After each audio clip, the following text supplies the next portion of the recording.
को बताने जा रहा हूँ सह्याद्री इंडस्ट्रीज़ लिमिटेड के बारे में, जो कि 1947 में इस्टेब्लिश हुई थी। ये एक ऐसी पटेल ग्रुप ने इस्टेब्लिश किया था कंपनी को पुणे में। और ये एक ऐसी कंपनी है जो बिल्डिंग्स के लिए मटेरियल प्रोवाइड करती है, इंटीरियर एक्सटीरियर जो भी बिल्डिंग्स में बनता है, रूफिंग सॉल्यूशन के लिए। और इन लोग का ब्रांड नेम है स्वास्तिक, सैम्पली और इको प्रो। और ये लोग का नेटवर्क डिस्ट्रीब्यूशन बहुत अच्छा है, 3000 डिस्ट्रीब्यूटर है एक कंपनी के। कंपनी ऑपरेट करती है महाराष्ट्र और राजस्थान में। कंपनी ने अपना ऑफिस रजिस्टर कराया है महाराष्ट्र में, लेकिन ये लोग के बहुत बाहर भी डिस्ट्रीब्यूट करती है कंपनी, जो कि बहुत अच्छी बात है। आगे चलते हैं और भी जान लेते हैं बारे में। कम 678 करोड़ है, और कंपनी का जो अभी करंट प्राइस है वो 709 रुपीज़ है। और कंपनी का पीई रेशो 9.6 है। बुक वैल्यू कंपनी का 256 रुपीज़ है। ROCE return on capital employed है कंपनी का 33.6%। आरओई रिटर्न ऑन इक्विटी है कंपनी का 28.7%। और डेप्थ इक्विटी है 0.03। और कंपनी ने इस साल प्रॉफिट आफ्टर टैक्स 70.7 करोड़ का जनरेट किया। और कंपनी का आप ईपीएस देख सकते हो, अर्निंग पर शेयर 73.9 रुपीज़ का है। कंपनी का डेप्थ देख सकते हो, ये दोनों डेप्थ है, शॉर्ट टर्म लॉन्ग टर्म और मीडियम टर्म। जो भी डेप्थ होता है सब डेप्थ मिला के कंपनी के पास 8.07 करोड़ का डेप्थ है। और कंपनी के पास कैश और बैंक बैलेंस दोनों मिला के, जिसको हम लोग कैश इक्विवेलेंट बोलते हैं, वो 3.89 करोड़ का है। और कंपनी ने इस साल टोटल 472 करोड़ रुपए का सेल्स किया है। आगे क्वार्टरली रिजल्ट देख लेते हैं कंपनी का। कंपनी ने ये 2020 और 21 का है, सेकंड क्वार्टर का है। सेकंड क्वार्टर से, क्योंकि फर्स्ट क्वार्टर का रिजल्ट आ गया अभी ये साल। सितंबर क्वार्टर में कंपनी ने सेल्स किया था 91 करोड़ का, और प्रॉफिट बिफोर टैक्स रहा था 17 करोड़ का, और प्रॉफिट आफ्टर टैक्स रहा 12 करोड़ का। और कंपनी ने जनरेट किया ईपीएस 12.68 रुपीज़ का। दिसंबर क्वार्टर में कंपनी ने सेल किया 100 करोड़ का, और प्रॉफिट बिफोर टैक्स रहा 12 करोड़ का, और प्रॉफिट आफ्टर टैक्स रहा 9 करोड़ का। और ईपीएस इस दौरान रहा कंपनी का 9.44 रुपीज़ का। मार्च क्वार्टर में कंपनी ने सेल किया 133 करोड़ का, प्रॉफिट बिफोर टैक्स 18 करोड़ का रहा, और प्रॉफिट आफ्टर टैक्स 17 करोड़ का रहा। और ईपीएस, जिसको हम लोग अर्निंग पर शेयर बोलते हैं, वो 17.73 रुपीज़ का रहा। और क्वार्टर 1 में जो भी आया सेल किया कंपनी ने 195 करोड़ का, और प्रॉफिट बिफोर टैक्स रहा 43 करोड़ का, प्रॉफिट आफ्टर टैक्स 33 करोड़ का।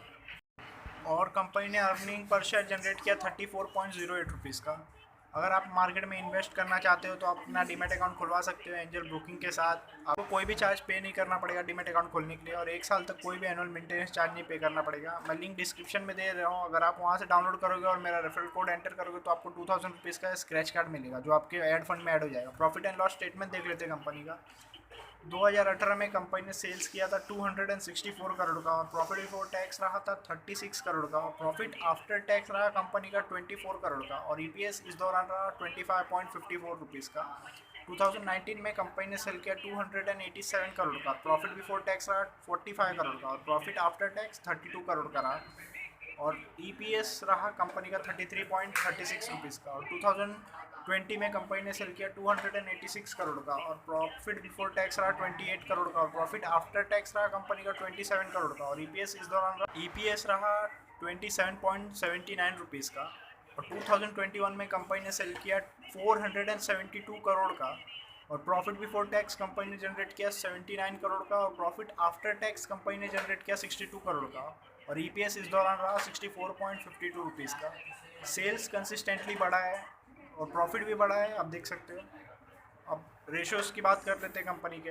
कंपनी ने पिछले सेल्स ग्रोथ रेशो की बात कर लेते हैं, पिछले 10 साल में 6% के स्पीड से सेल्स किया है, पिछले 5 साल में 6% के स्पीड से रहा, और पिछले 3 साल में 21% के स्पीड से सेल्स इंक्रीज किया, और पिछले साल 60% सेल्स इंक्रीज किया। और प्रॉफिट ग्रोथ की बात कर रहे थे, पिछले 10 साल में 16% का प्रॉफिट ग्रोथ इंक्रीज हुआ, और पिछले 5 साल में 50%, और पिछले 3 साल में 40%, और इस साल 102% प्रॉफिट ग्रोथ इंक्रीज हुआ। और प्राइस देख लेते हैं कंपनी का कैसे बढ़ा है। पिछले 10 साल में 28% के स्पीड से बढ़ा, पिछले 5 साल में 60% के स्पीड से बढ़ा, और पिछले 3 साल में 50% के स्पीड से बढ़ा, और लास्ट पिछले साल 321% के स्पीड से बढ़ा। और रिटर्न ऑन इक्विटी देखो कैसा जनरेट किया है कंपनी ने। पिछले 10 साल में 13% का रिटर्न ऑन इक्विटी जनरेट किया, और पिछले 5 साल में 19% का, पिछले 3 साल में 22% का, और लास्ट ईयर 2020-21 के फाइनेंशियल ईयर में 29% का रिटर्न ऑन इक्विटी जनरेट किया। क्रॉस देख लेते कंपनी का। कंपनी ने डेप्थ रिड्यूस किया इस साल। कंपनी मोस्टली डेप्थ फ्री है। कंपनी से एक्सपेक्टेशन है कि वो अच्छा क्वार्टरली रिपोर्ट ला के देगी आगे चल के। कंपनी ने पिछले 5 साल में कंपाउंडेड एनुअल ग्रोथ रेट दिया है प्रॉफिट में 50.22% का, जो कि बहुत अच्छी बात है। और डेटेस डे इंप्रूव हुआ है 40.36 डेज से 31.08 डेज हो गया है, जो कि अच्छा साइन है। शेयर होल्डिंग पैटर्न देख लेते कंपनी का।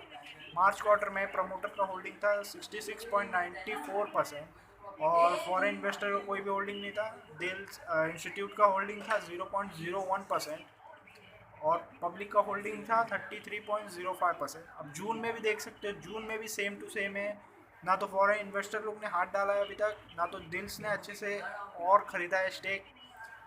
आप मेरे चैनल में नए हो तो सब्सक्राइब कर दीजिए, और आपको अच्छा अच्छा स्टॉक का अपडेट मिलते रहेगा।